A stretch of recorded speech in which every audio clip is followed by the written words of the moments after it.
Hi everyone, this is Melissa Jennings, and my part of the presentation is on financial preparation for college.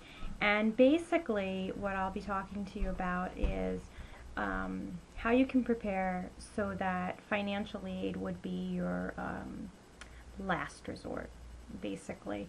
I did a little funny thing where I found online there's like a cost estimator, and I have a son who's 6. So what I did was I said that my child has 12 years until college because he'll be in first grade this year. He'll attend for 4 years, just a regular bachelor's degree, and let's say he went somewhere that was $25,000.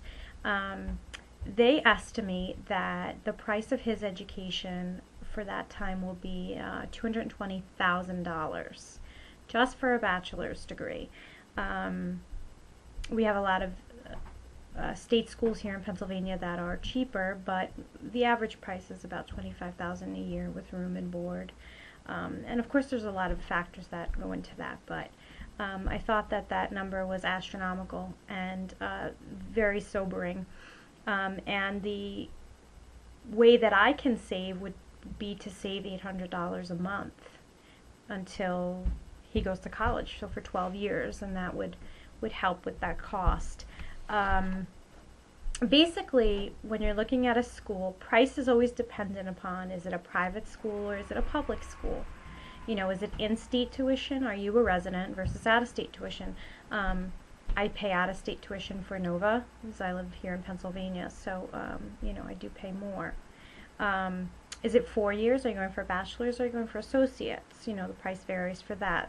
The location, are you living on campus? Are you living with your parents or home? You know, you'd have to save for more money if you do plan to live on campus. There's 2 types of programs that I found that are the most common. The one is called UPromise. It's a free program that you can sign up for.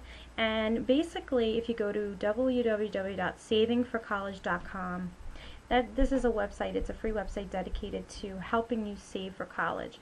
And what happens is if you sign up for a card, you can make purchases and you get money back on everyday purchases. And that goes right into your UPromise account. And that money can be used for any purpose that you wind up getting for college. So textbooks, gas, whatever. You know, so that's one. And a lot of states offer what's called a 529 plan. I have 2 of these myself. A 529 plan is a guaranteed savings plan. So you will not be taxed. You put your money in. Some states will match the money. Here in Pennsylvania we have 2 types. There's one called a guaranteed savings plan, the other's called an investment plan. So they work in a couple different ways, but basically it's tax-free. Some, like I said, some do match, some don't. Some put them into mutual funds that are sound to increase your money. And I do have a clip explaining a 529. But a 529 is a very safe, sound way to save for college and to really see your money grow.